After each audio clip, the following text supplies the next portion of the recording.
ஏதாவது யார் எந்த பிரச்சனையை முன்னிட்டாலும் அவங்க விமர்சனம் செய்கிற கட்சி விடுதலை சிறுத்தையாக தான் இருக்கும். அவங்க திமுகவையோ இல்லை மு.க.ஸ்டாலினையோ இல்லை உதயநிதி ஸ்டாலினையோ அவங்க விமர்சனம் பண்ணுறதே கிடையாது. அரசு சம்பந்தமாவோ இல்லை அரசியல் சம்பந்தமாவோ எதிர்கட்சியில் இருக்கிற எடப்பாடி பழனிசாமியோ பிஜேபியோ அல்லது பாமகவோ இல்லை மற்ற எந்த கட்சியெலாம் எதிர்வரிசையில் இருக்குதோ அத்தனை கட்சிகளும் விமர்சனம் செய்யக்கூடிய கட்சியாக இருக்கக்கூடியது விடுதலை சிறுத்தைகள் கட்சி மட்டும் தான். அவங்க மு.க.ஸ்டாலின் விடுகிற அறிக்கைக்கு அவரு முதலமைச்சருக்கு அறிக்கை பதில் சொல்றாங்களே இல்லையோ உடனே விடுதலை சிறுத்தை கட்சியுடைய தலைவர் இப்படின்னு முட்டுக்கட்டை கட்டுறாரு அப்படின்னு நம்ம மேல விமர்சனம் செய்யறாங்க. ஆனா அந்த விமர்சனம்லாம் தாண்டி அதற்கு அந்த விமர்சனத்திற்கும் ஒரு நாகரிகமான பண்பட்ட முறையில நல்ல வார்த்தைகளோடு நம்ம அவங்களுக்கு பதில் சொல்லக்கூடிய தலைவர் அண்ணன் திருமாவளவன் இருக்காரு.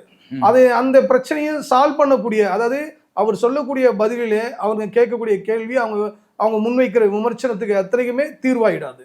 ஆனா இப்படி நாம அரசு சம்பந்தமாவோ இல்ல அரசியல் சம்பந்தமாவோ கூட்டணி கட்சி சம்பந்தமாவோ எந்த விமர்சனம் வந்தாலும் அதுக்கு நேர்மையான ஒரு பதிலை சொல்லி உண்மையா மக்கள் மத்தியில் நிற்கக்கூடிய அரசியல் கட்சி நாம இருந்தாலும் கூட பல்வேறு கோரிக்கைகளை நம்ம தலைவர் அவங்ககிட்ட முன்வைக்கிறாரு. நிறைய கோரிக்கை இந்த நேரத்தோட பாத்தீங்கன்னா முந்தானத்தோட முதலமைச்சரை பார்த்து நிறைய விஷயங்கள் அடுக்கிறாரு.